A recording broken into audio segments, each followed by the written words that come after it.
Good morning, everybody, and happy Friday. And just thought I'd sit down in my chair and do a Friday vlog with you. And I wanted to discuss meditation. I used to have a very strong belief around meditation and the way that we should access it. And I've come to know through my Feng Shui experience and practice that meditation is purely designed to help us stay in the moment. And by that, it actually requires you to actually switch off all the things around you, center yourself into your body, and allow yourself to feel what's happening in your body. Allow yourself to sit with the uncomfortable. Allow yourself to not be distracted. Allow yourself to breathe heavily if you need to, or breathe slowly also if you need to. The messages that come into our minds when we meditate are sometimes not real, not necessary, and just a loop system that we've created for so long that we are not aware of. And sometimes the messages that come up in our meditation can lead us to massive life-changing experiences. And the reason why I say this is because I did a month retreat in a Buddhist center in the top of a mountain on Greece. And I had this pending question with my partner and I at the time about what our future will be like and where should we go and what is it that we want, basically. And after asking the question, the first answer obviously was the obvious. What is it that you want? Like, if you're thinking about what should I do in my life, the question should always go back to you. What is it that you want? And that was good for me because it allowed me to go into my internal subconscious. And when I was meditating, naturally thoughts and feelings were going around in my mind, and this space was there to be over ruminated, but also in the way that allowed something natural to appear.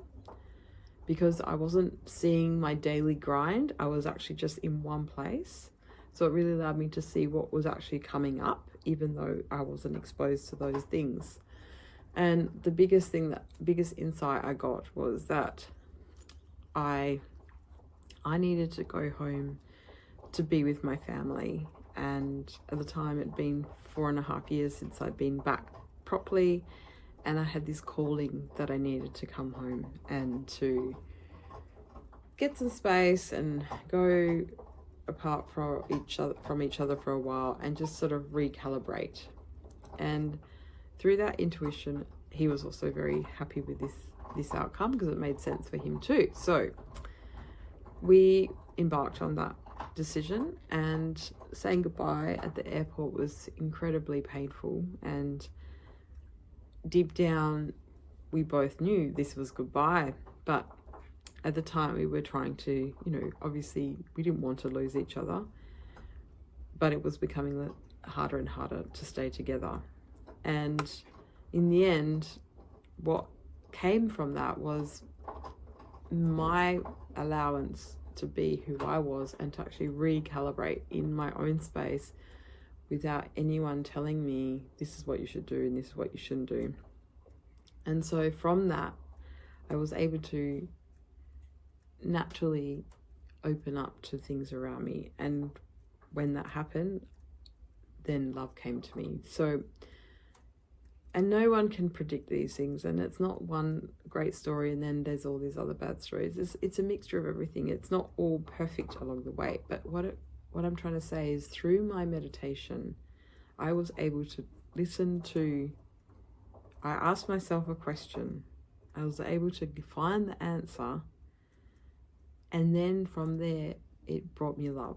So I believe this is actually what meditation is for. I believe that this is a time for us to recalibrate, reflect, ask questions, listen to the answers, get those emotions through you in a way that's positive without it being like disrupting your day. Just if you don't reset your body every day, you're going to take on so many things that aren't yours.